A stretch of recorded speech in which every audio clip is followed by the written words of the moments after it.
Okay. The corporatocracy is this group of individuals, men mostly, few women, who run our biggest corporations. And they really act as the emperor of this empire. They control our media, either through direct ownership or advertising. They control most of our politicians because they finance their campaigns, either through their corporations or through personal contributions that come out of the corporations. And they're not elected. They don't serve a limited term. They don't report to anybody. They really very, very much are running things. And they work under the premise that they should maximize profits regardless of the environmental and social costs. Would you mention that governments and corporations and how the private enterprise is essentially... Right. And actually, coupled with that, could you mention how the government essentially is invisible when it comes to the actions of the corporatocracy? Right. They put the front group of the unregulated private corporations. Yeah, at the very... One second, so maybe make one small adjustment. Okay, go ahead. At the very top of the corporatocracy, you really can't tell whether a person's working for a private corporation or the government because they're always moving back and forth. So, you know, you've got a guy who one moment is the president of a big construction company like Halliburton, and the next moment he's vice president of the United States, or the president who was in the oil business. And this is true whether you've got Democrats or Republicans in the office. You have the moving back and forth through the revolving door. So you really can't distinguish. And in a way, our government is invisible a lot of the time, and its policies are carried out by our corporations on one level or another. And then again, the policies of the government are basically forged by the corporatocracy and then presented to the government. They become government policy. So it's an incredibly cozy relationship and a very dangerous relationship. I think that's part of what, as we move forward and we move out of this empire and we look for solutions, how do we create a better world for our children and grandchildren? One of the most important things is to break that bond there and to make people responsible more to just creating a decent world, creating an environmentally sustainable, socially just and peaceful world. It's interesting because the big corporations depend so much on the banking system, the whole financial system, the whole Wall Street system, and the banks. On the other hand, the banks depend on the corporations to make their money. So with the money that they have, they've got to invest it someplace, so they've got to invest it primarily in corporations. And so there's this symbiotic relationship between them that exists. You couldn't have the huge corporate structures that we have without the banking structure that we have, and you couldn't have the banking structure that we have without the corporate structure that we have. And once again, it's that corporatocracy. And you've got the people moving back and forth between these things, working with each other. So the big corporations almost always have financial people on their boards, and the big financial institutions almost always have corporate people on their boards. And there's this interweaving and intermeshing at the very, very top. And then all of them, at one point or another, probably work for the government or with the government, and the government people come into the banking system or the corporate system when they retire from government, and then maybe they go back again at some point in time. So it's a very insidious and I'd have to say a corrupt system. A system that just feeds into the hands of what we call the corporatocracy, and to a large degree works against everybody else in the world.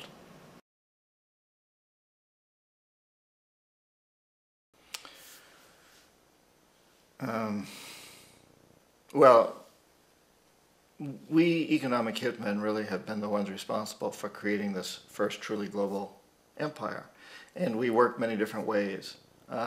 But perhaps the most common is that we will identify a country that has resources our corporations covet, like oil, and then arrange a huge loan to that country from the World Bank or one of its sister organizations. But the money never actually goes to the country. Instead, it goes to our big corporations to build infrastructure projects in that country, power plants, industrial parks, ports, things that benefit a few rich people in that country, in addition to our corporations, but really don't help the majority of the people at all, who are too poor to use much electricity, or the ports, or don't have the skills to get jobs in industrial parks. However, those people, the whole country is left holding a huge debt. It's such a big debt they can't repay it, and that's part of the plan, that they can't repay it. And so at some point, we economic hitmen go back to them and say, listen, you owe us a lot of money, can't pay your debts, so sell your oil real cheap to our oil companies. Allow us to build a military base in your country, or send troops in support of ours to someplace in the world like Iraq, or vote with us on the next UN vote. And in that way, we've really created an empire, but we've done it very, very subtly. It's clandestine. So all the empires of the past were built on the military, and everybody knew they were building them. So the British knew they were building them, the French, the Germans, the Romans, the Greeks, and they were proud of it. And they always had some excuse, like spreading civilization, spreading some religion, something like that. But they knew they were doing it. We don't. The majority of the people in the United States have no idea that we're living off the benefits of a clandestine empire. That today there's as much slavery in the world, more slavery in the world than ever before. That our shirts, our shoes, everything we own is made under the guise of this empire, and that there's a tremendous amount of people around the planet suffering as a result of this. We are less than 5% of the world's population living in the United States. We're consuming more than 25% of the world's resources. That's a tragedy. Or Noriega, we got that one. So Arbenz, what happened with Arbenz? When Arbenz became president of Guatemala, the country was very much under the thumbs of United Fruit Company, the big international corporations. And Arbenz ran on this ticket that says, you know, we want to get the land back to the people. And once he took power, he was implementing policies that would do exactly that, give land rights back to the people. United Fruit didn't like that very much. And so they hired a public relations firm, launched a huge campaign in the United States to convince the United States people, the citizens of the United States, and the press of the United States, and the Congress of the United States, that Arbenz was a Soviet puppet, and that if we allowed him to stay in power, the Soviets would have a foothold in this hemisphere. And that at that point in time was a huge fear on everybody's mind. We all, the Red Terror, the Communist terror. And so, to make a long story short, out of this public relations campaign came a commitment on the part of the CIA and the military to take this man out. And in fact, we did. We sent in planes, we sent in soldiers, we sent in jackals, we sent everything in to take him out, and did take him out. And as soon as he was removed from office, the new guy that took over after him basically reinstated everything to the big international corporations, including United Fruit. So, move on to Roldos. What happened? Ecuador, for many, many years, had been ruled by pro-U.S. dictators, often relatively brutal. They often claimed to be democratic, but they weren't. They were dictators. And then it was decided that they were going to have a truly democratic election. Jaime Roldos ran for office. He was a young, dynamic lawyer, and his main goal, he said, as president, would be to help Ecuador use its resources, particularly its oil, to pull its poor people up by their own bootstraps, to make sure that Ecuador's resources were used to help the people. And he won, overwhelming, by more votes than anybody had ever won anything in Ecuador. And again, first democratically elected president after many years of essentially dictators.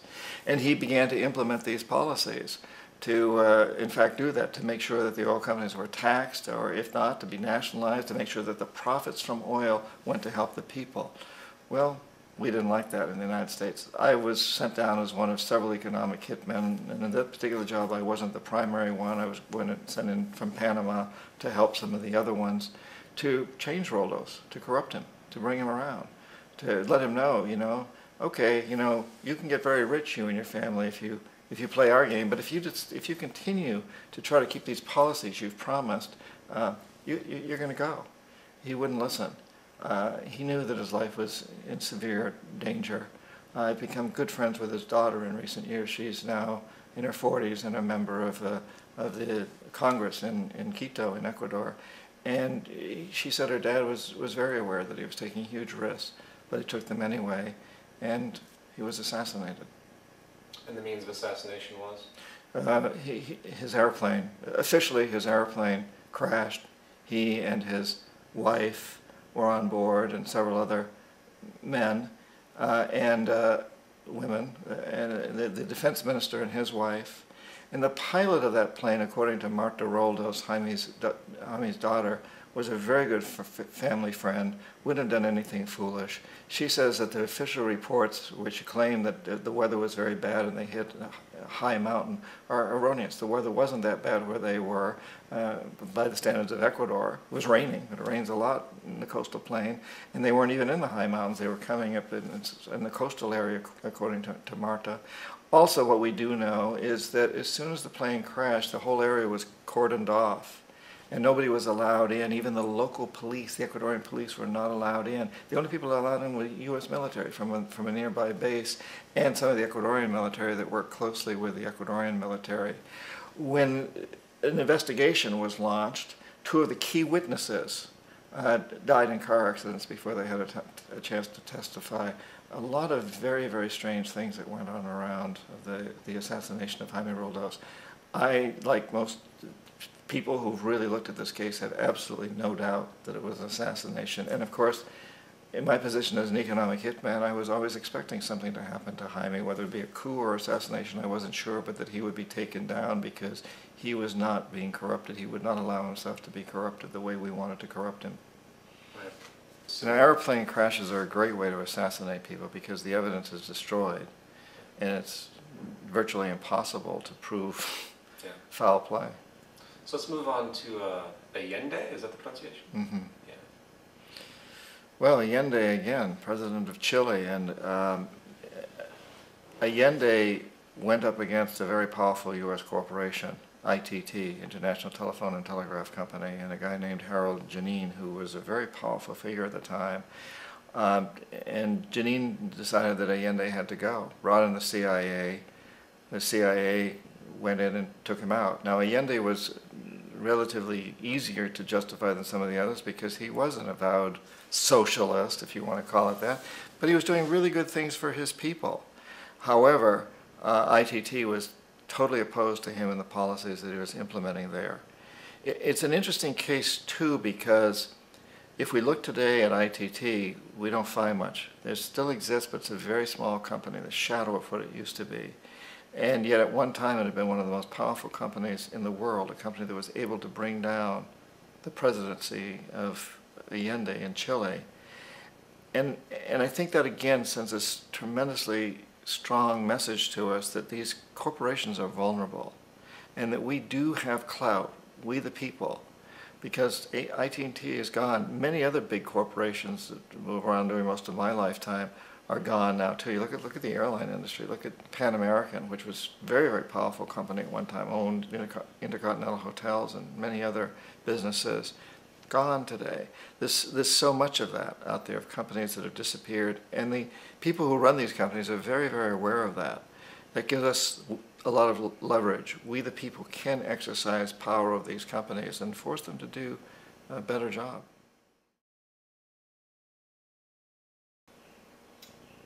So Torrijos, describe in the same kind of brief capacity what happened to him, and denote the plane crash as well, so those connections. Omar Torrijos, president of Panama, was one of my favorite people. I really, really liked him. He was very charismatic. He was a guy who really wanted to help his country. And when I tried to bribe him or corrupt him, he said, "Look, John," he called me Juanito. He said, "Look, Juanito, I don't need the money. I got a good life, I got a good house, I got a good wife, I've got whatever I want in terms of yachts." And he was a guy who really liked to have a good time. He was having a good time. And he said, "But what I really need is for my country to be treated fairly. I need for the United States to repay the debts that you owe my people for all the destruction you've done here. I need to be in a position where I can help other Latin American countries win their independence and be free of this terrible presence from the north that you people are exploiting us so badly. I need to have the Panama Canal back in the hands of the Panamanian people. That's what I want. And so, leave me alone. Don't try to bribe me." It was 1981, and in May, Jaime Roldos was assassinated. And Omar was very aware of this. Afterwards, I heard from family members. And Marta Roldos, the daughter of Jaime Roldos, married Omar Torrijos' nephew. And the nephew told Marta, and I've heard this from a number of sources, that after that plane crash of Roldos's, Torrijos got his family together and he said, I'm probably next, but it's okay because I've done what I came here to do. I've renegotiated the canal. The canal will now be in our hands. He just finished negotiating the treaty with Jimmy Carter. So I've accomplished what I need to accomplish. I'm ready to die if that's what it's going to take. And he had dreams about an airplane crash. In June of that same year, just a couple of months later, he also went down in an airplane crash, which there's no question was executed by CIA-sponsored jackals. There was a pass-off of a radio, I think? Yeah, there's a tremendous amount of evidence that one of the security guards, one of Torrijos' security guards, handed him at the last moment as he was getting on the plane a tape recorder, a small tape recorder that contained a bomb.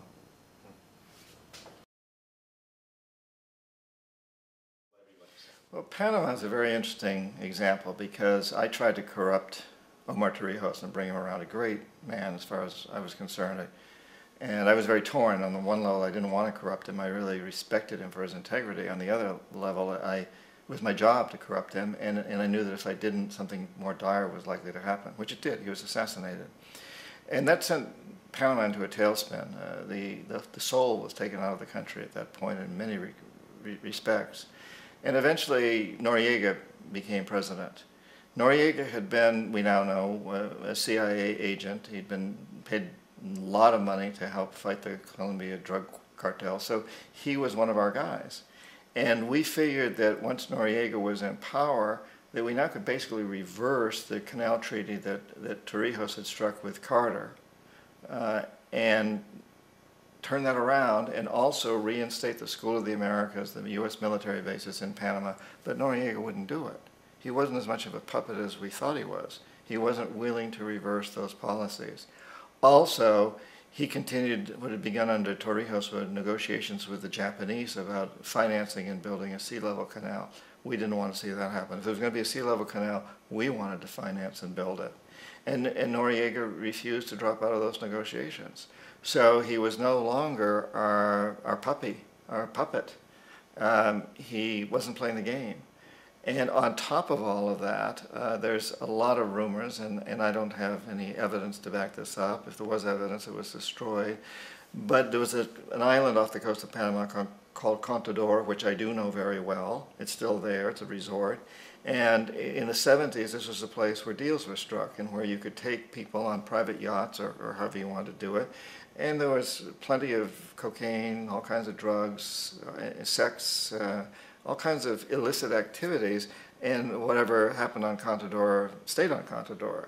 And this was a common knowledge. I mean, I used it. I took people there. I bribed people on Contador. Everybody was doing it that was involved in South America. And so the question has always been asked, we wanted to take out Noriega. Okay, why did we bomb a city?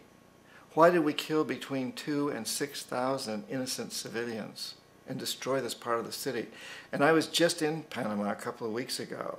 It was amazing. I traveled around, went down to that part of the city. I talked to people from taxi drivers to government officials about all of this. And, you know, they're still like furious at the United States. Why did we do that? We could have taken out Noriega. He was not that difficult to take out. That's our goal. But we didn't have to go in and bomb the section of the city. The best explanation I've heard, the most logical one that I can come up with, is that one of the buildings down there belonged to the military, or the national security forces. Panama really didn't have an army per se, but it had these national security forces. And this building was totally demolished. There's a lot of eyewitnesses who say once it was demolished, a special unit of the U.S. military went in and made sure that everything was demolished. People saw this. I've talked to people. And the rumor was that within that building, there were a lot of photographs of things that went on in Contadora. That Noriega, unlike Torrijos, had put cameras up. Torrijos was very adamant nothing would ever leave, and he didn't have any cameras, I'm pretty sure, but that Noriega did. And he had photographs, and including very compromising photographs of the president, the first President Bush's son, the current President Bush, before he was president, that they had some very compromising photographs of him and a lot of high-up politicians and businessmen. Now again, I have no evidence of this. If those photographs existed, they were destroyed because they would have been kept in that building. And it's the only explanation I've ever heard that makes sense to me as to why we went in and destroyed that particular part of the city, which was very vulnerable. A lot of old buildings around that we knew once we sent in some fire bombs, the whole place had to go. And there were a tremendous number of very poor, innocent people living there. Between 2,000 and 6,000 died, depending on whose records. The United States admits something like 2,000. Panamanians say 6,000. Why would we have done that? That certainly is an explanation. The precedent for economic hitmen really began back in the early 50s when a president was elected in Iran, prime minister, democratically elected, Mossadegh, and he was considered to be the hope for democracy in the Middle East and around the world. He was Time Magazine's Man of the Year in 1951. But one of the things that he'd run on and began to implement was the idea that foreign oil companies needed to pay the Iranian people a lot more for the oil that they were taking out of Iran. The Iranian people should benefit from their own oil. Strange policy. And so once he took office, he began to implement this, including even threats and nationalizing foreign oil companies, particularly British Oil Company, which today is BP. We didn't like that, of course. But we were afraid to do what we normally were doing at that time, which was to send in the military, as we've done in other parts of the world, because Iran was right on the border with Russia. Russia was now the primary enemy of ours, and Russia had nuclear weapons. And we very much feared a nuclear war. So we determined early on that we shouldn't take the normal position and send in the military into Iran. Instead, we sent in one CIA agent, Kermit Roosevelt, Teddy Roosevelt's relative.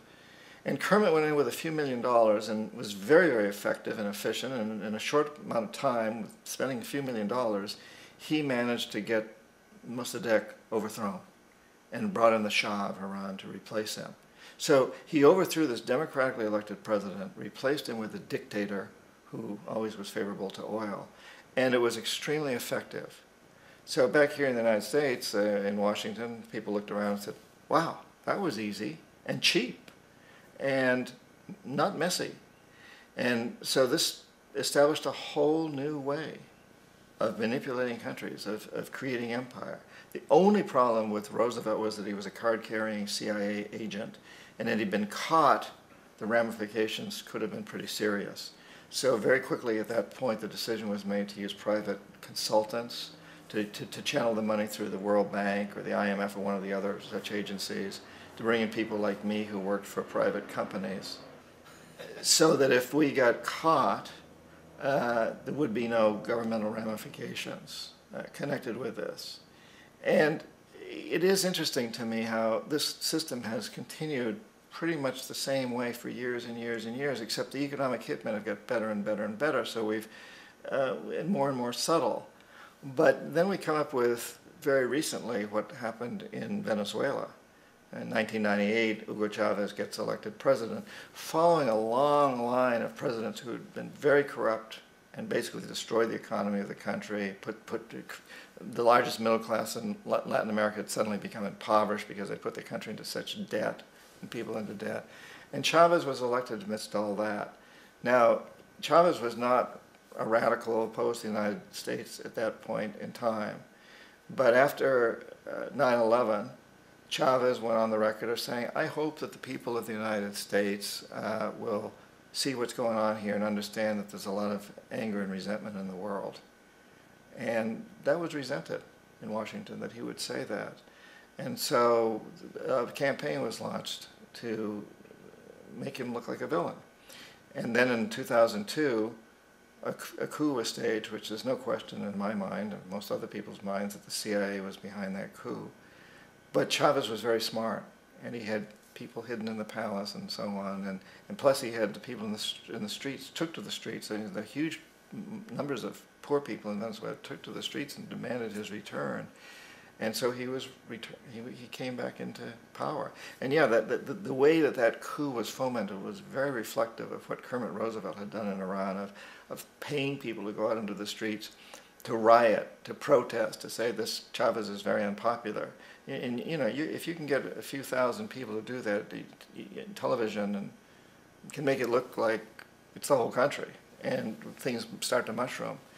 So it was very reminiscent of that, except in the case of Chavez, he was smart enough, and the people were so strongly behind him and so expecting this to happen that they overcame it, which was a phenomenal moment in the history of Latin America. Because regardless of what one thinks of Chavez, and I personally have my problems with his rhetoric and his behavior sometimes, but the fact that he has stood up to the United States, and he's done it primarily demanding that Venezuelan oil be used to help the Venezuelan people. That has always been his philosophy. And his success at actually making that happen has its ups and downs, but that's always been the philosophy. And also to use some of that money to help other poor people throughout the continent. The fact that that happened encouraged other countries like Bolivia and Ecuador and Chile and Argentina and Brazil and Uruguay and Nicaragua and Guatemala and so many others to hold democratic elections and vote in presidents who said, our resources must serve our people. So Correa of Ecuador ran on a campaign basically that says, the profits from Ecuadorian oil must help Ecuador's poor people. And Morales ran on a campaign that said the profits from Bolivia's gas must help Bolivia's poor people. And I don't think that would have been possible had it not been for what Chavez did. So I think history will look back and see this man as being a very key figure in what's really occurring in Latin America today, which is a true nonviolent revolution. There's a democratic revolution happening south of the Rio Grande, and it's very, very significant, more significant than most people in the United States realize. More than 80% of the population of South America in the last democratic elections has voted in the president that said, no more exploitation by the corporatocracy. Our resources must help our people. And it's been nonviolent. It's been democratic. It's an amazing process that's going on. Iraq actually is a perfect example of the way the whole system works. So we economic hitmen are the first line of defense. We go in and we try to corrupt governments and get them to accept these huge loans, which we then use as leverage to basically own them. If we fail, as I failed in Panama with Omar Torrijos and in Ecuador with Jaime Roldos, men who refused to be corrupted, then the second line of defense is we send in the jackals. And the jackals either overthrow governments or they assassinate the people who won't be corrupted. In the case of both Omar Torrijos and Jaime Roldos, they were assassinated because I failed. And once that happens and a new government comes in, and boy, it's going to toe the line because the new president knows what will happen if he doesn't. In the case of Iraq, both of those things failed. Economic hitmen were not able to get through to Saddam Hussein. We tried very hard. We tried to get him to accept a deal very similar to what the House of Saud had accepted in Saudi Arabia, an amazing deal from our standpoint, but he wouldn't accept it. And so the jackals went in to take him out. They couldn't do it. His security was very good. After all, he had one time worked for the CIA. He'd been hired to assassinate a former president of Iraq and failed, but he knew the system, and he had these look-alike doubles. It's very hard to assassinate a president unless there's people on the inside helping you. And if the people on the inside don't even know whether they're guarding the real guy or a double, it makes it very difficult for them and very, very risky for them. So we couldn't take him out.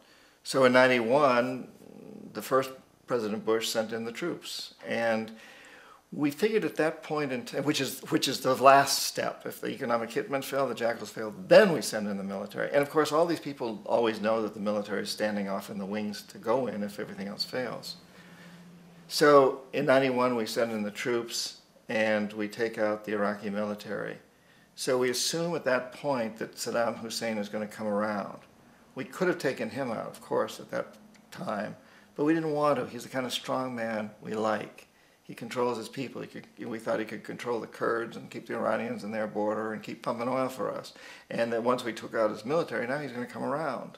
So the economic hitmen go back in the '90s without success. If they'd had success, he'd still be running the country. We'd be selling him all the fighter jets he wants and everything else he wants. but they couldn't. They didn't have success. The jackals couldn't take him out again, so we sent the military in once again, and this time we did the complete job and took him out, and in the process created for ourselves some very, very lucrative construction deals. We had to reconstruct a country that we'd essentially destroyed, which is a pretty good deal if you own construction companies, big ones. So those are really, Iraq shows the three stages. The economic hitman failed there, the jackals failed there, and as a final measure, the military goes in. Well, let's do the destabilization thing if we could first. Well, that's what I meant. Okay, I thought Africa was a good example. It is a good example. So is the Middle East, so South America. Well, yeah, chaos, mayhem, destabilization are the friends of exploitation. And so if you can have internal problems in a country, then it's ripe for exploitation. It's the old divide and conquer. So for example, in the Middle East, the fact that Sunnis and Shiites and Israelis all are at each other's throats works to the advantage of oil companies, because the divide and conquer, if they all came together and found the common enemy, which is the exploiting people, then the oil companies wouldn't have a chance. But as long as they can keep it destabilized. And in South America, it's fascinating how we've seen that throughout the history of Latin America, the indigenous people in the military have usually been opposed ever since the time of the conquest. But in the recent elections in places like Ecuador and Venezuela and Bolivia, these two groups have come together. They've united. And as a result, now you have this amazing revolution that's going on in South America, which is not pleasing to U.S. corporatocracy. And we really blew it there, and from that standpoint, in that the destabilization is no longer happening. These diverse groups have come together because they've realized it's to their self-interest to stick together to fight the common enemy, which is the corporatocracy, which is us, really. And Africa is an amazing example. Because who's ever heard of Africa? I mean, we hear the name Africa, but who knows anything about Africa? What do we know about coltan in the Congo? What do we really know about diamonds in so many of these countries? What do we really know about oil in the Sudan? We hear these things, but we don't really know much. What we like to say, the American people like to say, the American press likes to say, oh, it's those corrupt leaders. We don't ask who corrupted them. Leaders are not corrupt. They are corrupted. Somebody does it. And we say, oh, tribal warfare. Well, who's creating the tribal warfare? It's been to the advantage of the British, the French, the Dutch, the Germans, whoever happened to be there, now us, to foster this kind of instability, this antagonism, the antagonism between Muslims and Christians and Jews. This goes on, and Africa I think Africa is truly the canary in the cave, in the mine. And it's a dying canary, It's terribly dying, and we don't even look. We don't know. And another problem with Africa is that the people in our own country whose heritage is African, the African Americans, for the most part, don't even know where they were from. They don't know what language their ancestors spoke. So it's hard for them to really relate. Unlike Latin America, for example, we can't really do something in Venezuela or Colombia or Bolivia without people in this country taking note, because a lot of those people are from there.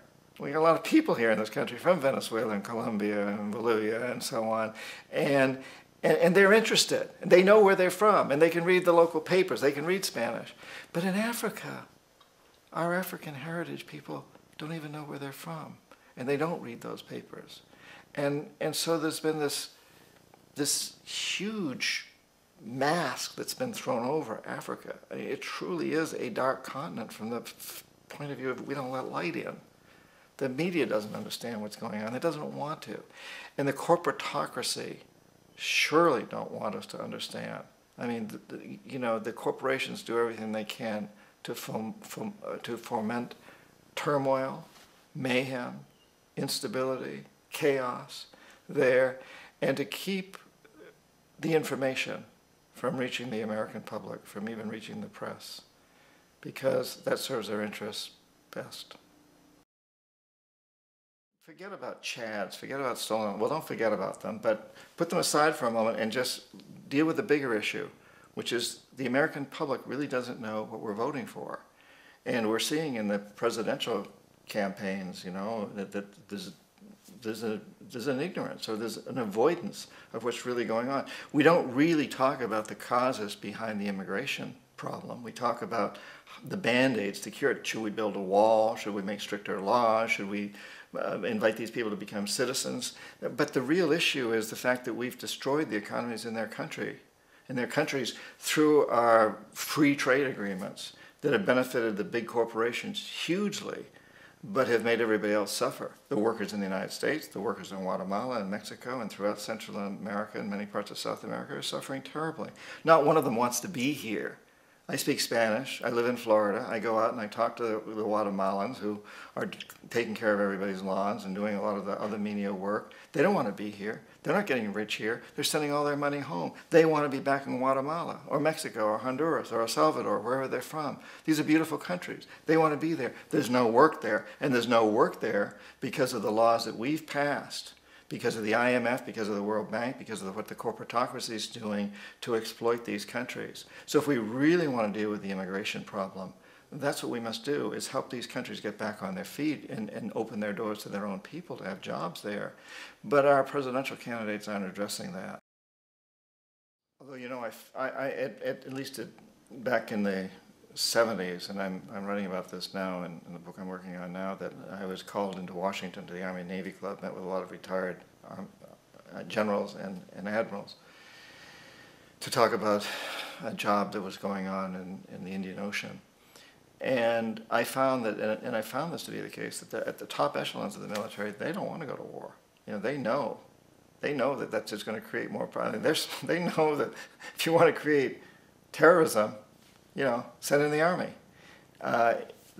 The lower echelons are uneducated about that, don't understand it, but the highest echelons, I think in general the military doesn't want to go to war. The politicians want to go to war. The corporations want to go to war, because every corporation many corporations stand to make a tremendous amount of money out of war.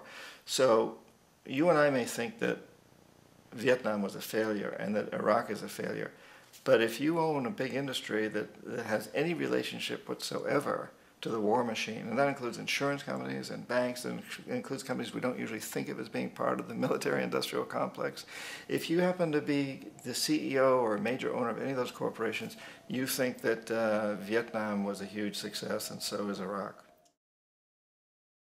How about if we use what just happened in Colombia, between Colombia and Ecuador, you know? Oh yes, please. As an example. Sure, that's a great example. And I was in Nicaragua at the time, so I got an interesting perspective, which was very different from the U.S. press here. In fact, I was supposed to be meeting with Ortega, but he had to fly out the morning I was supposed to meet with him to go to Santo Domingo early for this meeting that was held with all the heads of states of Latin America. It was basically condemned Uribe of Colombia. But if we look at the situation in Colombia, which is let me think of the word here. If we look at the situation in Colombia, which is symbolic of so many, you go back to the time when I was in Colombia in the 70s, and I was there to get huge World Bank and Inter-American Development Bank loans for Colombia to build infrastructure projects using U.S. corporations to do it. Particularly, we were building big hydroelectric dams, transmission lines, pipelines, those sorts of things. And the poor people of Colombia objected very, very strongly, the campesinos, the majority of the people. For example, we would dam up rivers to create hydroelectric projects and destroy vast amounts of farmlands, destroy towns.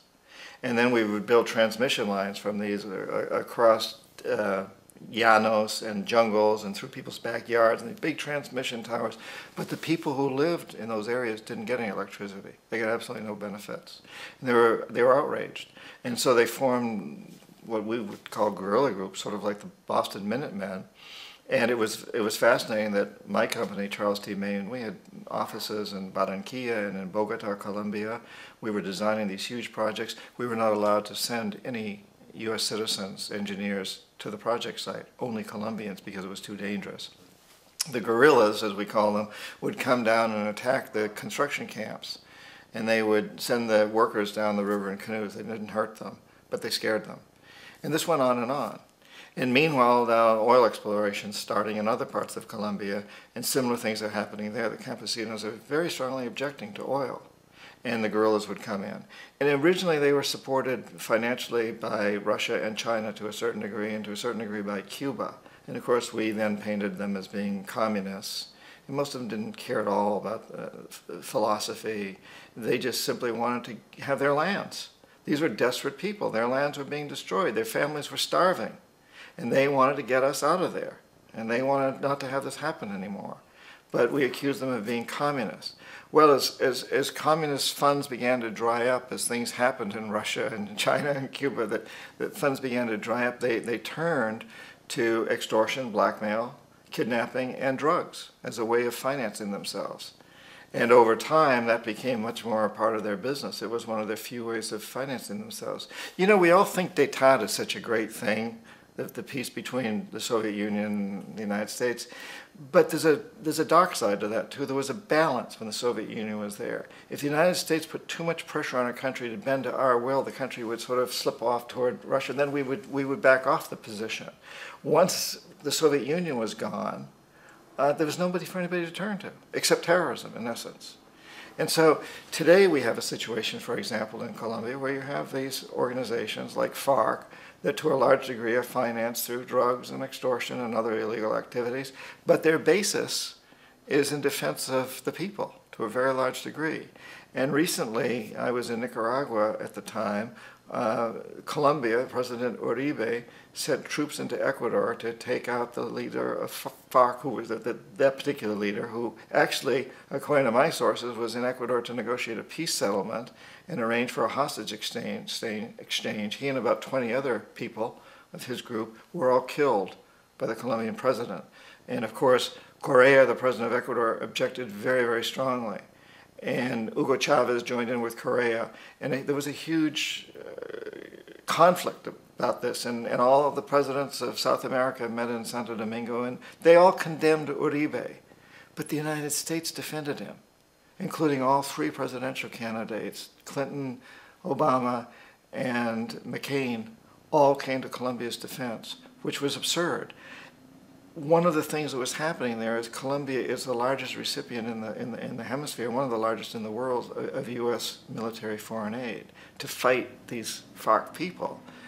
Uribe doesn't want peace with FARC because then his funds dry up. And really what that money is used for more than anything else is to defend our oil companies in Colombia and the construction of pipelines. So we use this excuse, whether it's called communism back in the old days, the Red Scare, or whether it's called Al-Qaeda or terrorism or whatever it is, we find these enemies, and in fact we create these enemies. And this gives us a foothold into the country so we can have our military in there and we can use them to defend our oil companies, which in the case of Colombia and Ecuador and throughout so much of Latin America are terribly, terribly exploitative and destroy environments, destroy people. The largest environmental lawsuit in the history of the world today is being brought on behalf of 30,000 Ecuadorian Amazonian people against Texaco, which is now owned by Chevron. So today it's against Chevron, but for activities conducted by Texaco throughout the years of dumping what's estimated to be more than 18 times more than what the Exxon Valdez dumped into the coast of Alaska. In the case of Ecuador, it wasn't an accident. The oil companies did it intentionally. They knew they were doing it to save money out there rather than arranging for proper disposal. That's unbelievable. It is. It's so blind because they're just killing themselves in the end. Well, they make a hell of a lot of money in the process. Right. And none of these executives expect to be, to hold their job for more than a few years anyway. So right. Make a killing while you're there. Whatever you want to go with that. I know it's kind of an obscure question. So in 1971, the United States was very much in debt as we are today, and foreign companies started, wait, let me set that over again. Okay. So in 1971, the United States was very deeply in debt, as it is today, and we were on the gold standard. And so other countries began to call in the debt in gold. They didn't want dollars, they wanted gold. We couldn't pay it. And so Nixon and his buddies took us off the gold standard. And of course the argument at the time was made that there's no economic reason to be on a gold standard, but the truth of the matter is we couldn't pay. We were bankrupt. We couldn't pay in gold. So we simply went off the gold standard and said, here, we'll pay you in dollars, but we don't need to back it up with gold. But that then threatened to undermine the dollar as the world currency because it put it in huge question. So in 1973, when the OPEC oil embargo hit, it created an ideal opportunity to do something that was even better than the gold standard. And at that point, some of the Treasury people came to me and other economic hitmen and said, listen, you know, we can't allow OPEC to hold us up anymore. We can't allow them to blackmail us. You've got to come up with a scheme so this can't happen again. Well, the scheme that we came up with, and this is the short version, is that the House of Saud in Saudi Arabia, we knew we had to do it through the House of Saud because they were corruptible and they had more oil than anybody else. The House of Saud agreed to return almost all the money that they made selling petroleum to the world to the United States and invested in U.S. government securities. The interest from those securities would be used to finance the westernization of Saudi Arabia so that the Treasury Department would have that interest to hire U.S. corporations to build power plants, desalination plants, huge cities. And the House of Saud also agreed to keep the oil prices within limits acceptable to our oil companies and, most importantly perhaps, never ever to sell oil for anything other than dollars. So suddenly, in a couple of years, the dollar had moved from being on the gold standard to just being free-floating, basically, to now developing its own standard, the oil standard, which in many respects was much more powerful than the gold standard because, after all, oil has inherently more value in the modern world than gold does. And so today we've been struggling all these years with this same situation where we're on the oil standard. And now we're once again at this position where we hold tremendous amounts of debt. We're a huge debtor nation, the largest debtor nation in the world in the United States. And other countries are beginning to say, but we want our debt in something other than dollars because we don't like the dollar, we don't trust it. So Saddam Hussein threatened to go onto what he called an oil burst, oil exchange, where he would sell oil for something other than dollars, yen or euros or some other currency. And that's one reason that we went after him. That's just one more reason. And today, interestingly enough, Iran is doing the same thing. Iran is offering to sell oil. In fact, they say they want to sell oil not for dollars ever. They want to sell it for other currencies. This is a huge threat to us. I think it's the primary reason why we're making threats as if we're going to attack Iran. I don't think it has nearly as much to do with nuclear energy as we like to think it does. It has to do with oil and the oil bursts. Because if Iran, in fact, does sell oil for something other than the dollar, it puts the dollar in a very weak position. And if someone wants to bankrupt us, someone like China or Japan or one of the other big holders of our debt, they can call in our debt in euros or in something else. But they can only do that if they can buy oil in that other currency, because oil is the true currency that's out there today. Well, oil is the ideal fuel for the corporatocracy.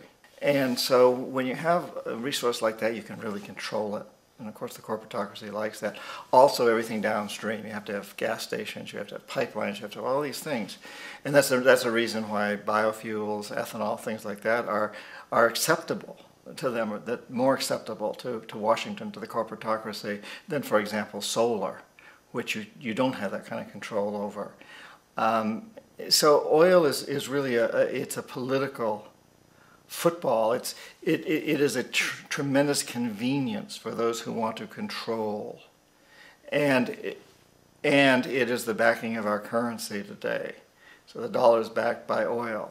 So it makes it very hard to talk about getting off oil from a political standpoint. You know, if every tile on every roof was a solar panel, which is technologically possible, think of what that would do. Now, you know, people know energy, know that there's peak times of using fuel, and you can't, you know, it's hard to use solar at night, although it's definitely not impossible. We put solar units out for some of the communities in the Amazon, and they have big batteries that they put it into, and they run off solar all night long. You can do that, even though it seems that in this country, in the United States, it's almost like a myth that you can't do that, but you can do it. But if we think in terms of really trying hard to use what's there and to use it in an efficient way, you know, the concept of huge solar stations out in the Mojave Desert or someplace, that to me is wrong, because once again, it's feeding into the hands of central control. And not only that, but who knows what that would do for climate. If you take all that solar energy that would have gone into the earth otherwise, out of the earth, and instead put it into electricity, it's going to have some impact. But where we've got roofs, where the solar is just hitting the roofs anyway, put in efficient use. So we certainly need to look more and more and more at this whole thing of energy. And we know there's other technologies that are out there that we haven't really even explored with any sort of any sort of seriousness, because they don't fit within the context of the politics of the game. And I think something else is very important here, and that is that we must at some point come to grips with the fact that we've got to cut back on everything, whether we're talking about energy consumption or clothes or the size of our houses. We in the developed world, we who live in these very affluent societies like the United States, must cut back, because there are limitations on this planet. There's no question about it. And we're fast approaching those limitations. So we must cut back. We must control population to some degree, and we must control the per capita expenditure on economic goods, on materialistic goods. We must cut back. We cannot expect technology to solve these problems entirely. We have to also solve them by spirituality, by realizing, for lack of a better word, spirituality, by recognizing that happiness doesn't come through consuming more and more energy, consuming more and more products. It comes from something much deeper, something much more basic, that feeling of oneness, that bliss, that connection with all the plants and animals and elements and other people. We have a great deal of power over these corporations. And so we're at this amazing time in history where there's a world empire. And I think for the first time, we don't want to overthrow it. We don't want to get rid of it. We want to change it. We want to do something that's never been done in history before. We want to break an old pattern, because if this empire collapses, then history tells us that there'll probably be some wars, economic or military wars, and eventually some new empire will emerge. We don't want that. What we'd rather do is transform this empire, make it into a true model of a world where we can live sustainably, environmentally sustainably, in a socially just world, in a peaceful world. And so I think we have this opportunity now to tell those corporatocracy people, okay, go ahead, maximize profits, but only do so within the context of always heading toward creating an environmentally sustainable, a socially just, and a peaceful world for everyone on the planet. Because we know that our world won't be stable and just and sustainable unless the entire planet is. We live in a very, very small community. That's the other thing that's grown out of this empire, is the world community has shrunk tremendously. When I was an economic hitman in the 70s, several times I spent 3-4 days trying to make a phone call from Jakarta, Indonesia to Boston, Massachusetts. Today you can call any place on the planet instantaneously. You can go to the deepest part of the Amazon through satellite phones. You can send a whole book by email almost instantaneously from any place on this planet. We are a very, very small world. And I have a grandson. He's about 6 months old now. I'm very aware of the fact that my grandson cannot possibly hope to inherit a sustainable, peaceful, stable, socially just world unless every child today growing up in Ethiopia, in Indonesia, in Bolivia, in Palestine, in Israel also has that same expectation. So here we are at this amazing time in history. Small world, ruled by the emperor, which is a corporatocracy, which is it's a corporate ruling. It's a commercial. It's an economic thing. It's not a military thing. And these corporations are very, very vulnerable. We can turn them around, and we must turn them around. Where does the desire to keep making more come from? Where does greed come from? Sure. Where does, well, I think that greed in a way is our measure of success. So if I'm a corporate executive and I'm making $5 million a year, and the guy in charge of my rival company is making $6 million, I feel I got to do better. I got to surpass him. That's my measure of success. If I'm an athlete, same sort of thing. The athletes are all vying with each other to see who makes the most money, because that's how we measure our success in general. And of course, it's a false measure of success, because we all know really happiness is the success. What kind of a life do we lead? How do we relate to our families? How do we relate to the world? And if in the process of making this extra $1 million as a corporate executive, or a movie star, or an athlete, or whatever, we're also creating a bigger gap between us and the people in Indonesia who are making the shoes that we wear as an athlete or as a corporate executive, or the clothes that we wear as a movie star, then in the long run we're making this a much less stable world, a much more dangerous world for ourselves and our progeny. And so we must turn this thing around and really look at what is it that we value. It really isn't money. And you know, working with CEOs and people in top management for many, many years, as I've had, including I still continue to. I give talks to big corporations and their executives. I just came back recently from giving one. I'm very struck by the fact that I've never met an evil CEO. They may exist, but I haven't met any. I've never met one that wants to see Florida sink beneath the ocean. I've never met one that wants to see the ozone layer destroyed, or wants to see more poverty and misery in the world. What I meet is men and women who have been taught in business schools, who have been taught within their corporate cultures that they must maximize profits regardless of the costs, the social and environmental costs. But they don't really want to do that. And they're really not buying into this idea that they got to make an extra $1 million to compete with the guy in the next post. That's really not what they're about, as far as I can see. They do it because that is their measure of success. It's the same reason that it starts when we're in school, you know. I mean, the kid sitting next to us gets an A and we're getting a B, and there's pressure put on us to do better than them, or excel in a sport for whatever reason. With this constant thing of this is how we measure ourselves. We really need to turn that around. You know, it would be such a different world if the Fortune 500 were not the wealthiest 500 people or the wealthiest 500 companies, but instead were those that do the most to make a better world for our children. Just think if Randy Hayes, who founded Rainforest Action Network, was in the Fortune 500, not because of money he makes, but because of what he does. Just think, you know, what if people like that were Time Magazine's Man of the Year? This is the direction we must move in. And you and I can create that. It's in our hands to do that.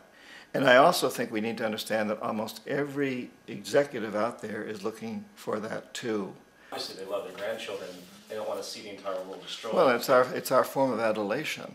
So, you know, how do we honor corporate executives? We honor them by making, but you know, they think they're being honored when they get more pay, when they get bigger bonuses, when their stock increases, because that's the system that we're buying into that says that's the measure of success. How much money do you have? How big is your house?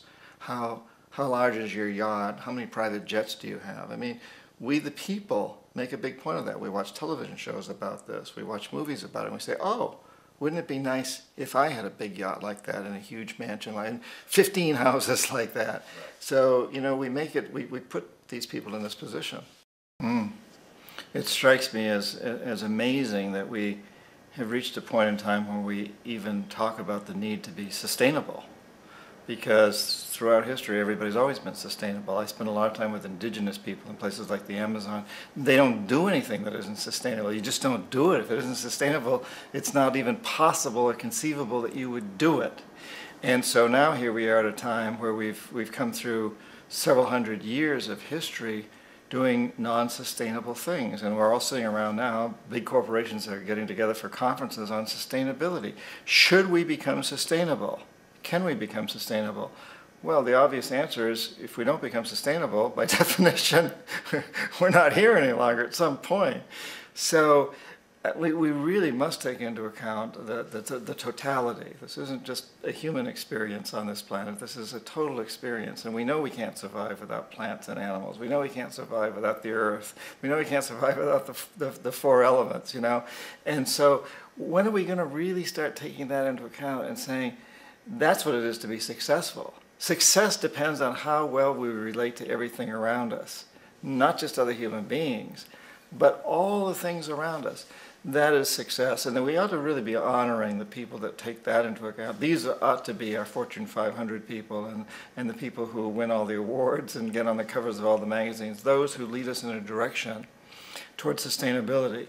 And in that same context, we can't take out the socially just aspect of it.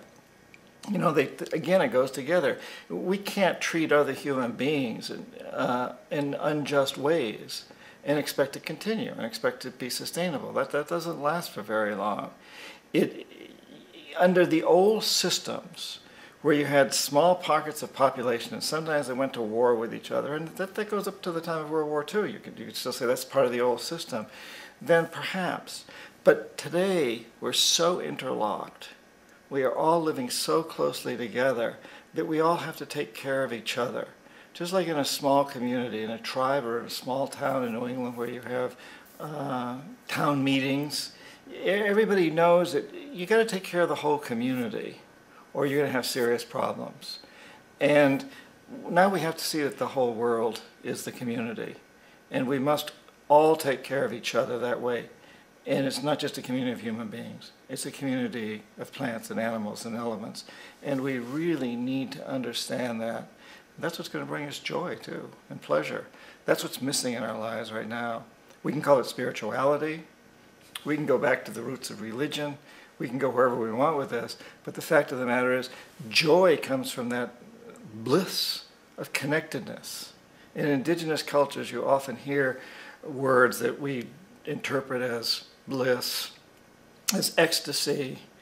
But what do they really mean? They mean the feeling of connection. The feeling of connection with everything. And another way to look at it is to say that's our connection with the divine. That's our God spirit. That's that side of ourselves that really feels it. And you can feel it deep inside you. It's this amazing, wonderful feeling. And you know it when you get it. You don't get it from money. You get it from connection. Each one of us is presented frequently by fate, coincidences, by things that happen in our life that seem random. And they come along all the time.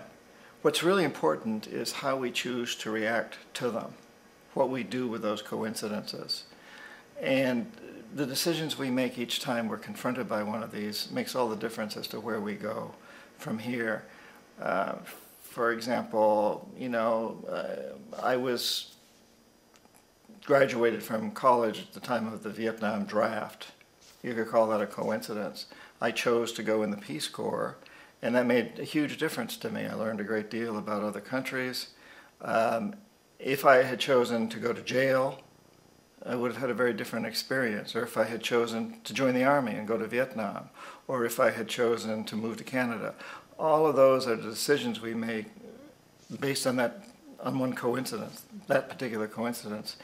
And I think it's actually very important that we would be conscious of that when these coincidences present themselves. And it could be a hardship. Suddenly, you've gone bankrupt. Okay, and it may not exactly be a coincidence, but it's an event. You're bankrupt. Well, what are you going to do with that? Where are you going to go with that? And to realize that the decision you make at this point in your life is going to have a huge effect on you. My daughter recently gave me a grandson, but before the grandson arrived, she knew she's going to have a baby. And she's got to buy cribs, and she's got to buy clothes, and she's got to look at what kinds of diapers to use, and all these kinds of things. She had every point along that line made the decision that she wanted to do the thing that was most environmentally and socially responsible because she saw it as an investment in her child's future. And she couldn't always find good alternatives. In some of these areas, like car seats, for example, it's really hard to find ones that aren't made in China or someplace. But to be aware that you're doing everything you can and you're going to make every attempt, and not to see this as a sacrifice, but to see it as an investment in your child's future. By doing the right thing now from an environmental and social standpoint, we are taking care of our children, our grandchildren, all the future generations. I think it's so important that we understand that. And sometimes we can't make that investment. Sometimes we just can't afford to make an investment, even though we know it would be a good investment. At times like that, we just have to do our best, but realize that we're foregoing an investment and commit ourselves to making that investment the next time it's possible for us to do so. From a practical standpoint, what can we do to make this a better world for ourselves and future generations? That's the essential question right now. And I think we all know a lot of the basic things we can do. You know, we should never buy anything that's made in a sweatshop, that's made by slaves, that's made by people that suffer, that aren't given good health insurance, that aren't taken care of, and their families aren't taken care of. We just shouldn't buy anything that's made by people like that. We know that. We shouldn't drink water that comes out of plastic bottles and brought to us from Fiji or someplace way off like that where we're exploiting another country's water supply. You know, we shouldn't waste fuels. We shouldn't be inefficient in that. We shouldn't build houses that are way too big to satisfy any common sense within us. There's so many things like that that we all know. We shouldn't be putting chemicals in our foods and so on and so forth. But I think beyond all of that, if you really come right down to it, those are all Band-Aids. And we need Band-Aids badly because we're hemorrhaging. But beyond all that, I think each one of us needs to look deep inside of ourselves. Every one of us has passion, and every one of us has talent. Now, I'm a writer, that's my passion, and I hope I have some talent as a writer also. But regardless of whether you're a filmmaker, a musician, a carpenter, a plumber, a teacher, a housewife, whatever you are, you've got passion and you have talent. And if every one of us can go deep into our passions, can realize our passions, using our talents to do that, but always have as a guiding point that we will work to creating an environmentally sustainable, socially just, and peaceful world, then we will get there. We will all get there. If that's the destination that every one of us has, we can come from many different directions. I'm often struck by how fortunate we are that during the time of the American Revolution, Tom Paine didn't try to lead armies. And George Washington didn't write pamphlets. Paine followed his passion. He was a writer, he had talent. And Washington followed his passions and talents as a leader of men. And Benjamin Franklin didn't do either thing. He was an old man. He went off to France and he convinced the French to become our allies. All of that was essential. And it was all aimed at one goal.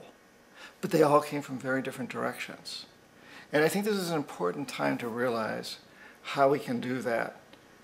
Students sometimes in business schools where I'm speaking come up to me and say, you know, well, should I go to work for the big corporation and try to change things from inside? Or do I need to be outside and demonstrate against the corporations? And I say, you know, that depends on you. We need people in both places. What's your passion? Where can you do it best? If you go to work for a big corporation, will you be corrupted by it, or will you really try to change it, learn from it and change it? And these are questions we need to ask ourselves.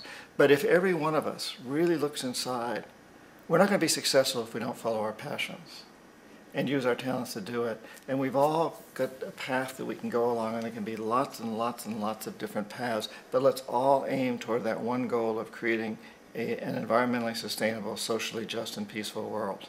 And when we do that, we'll get there.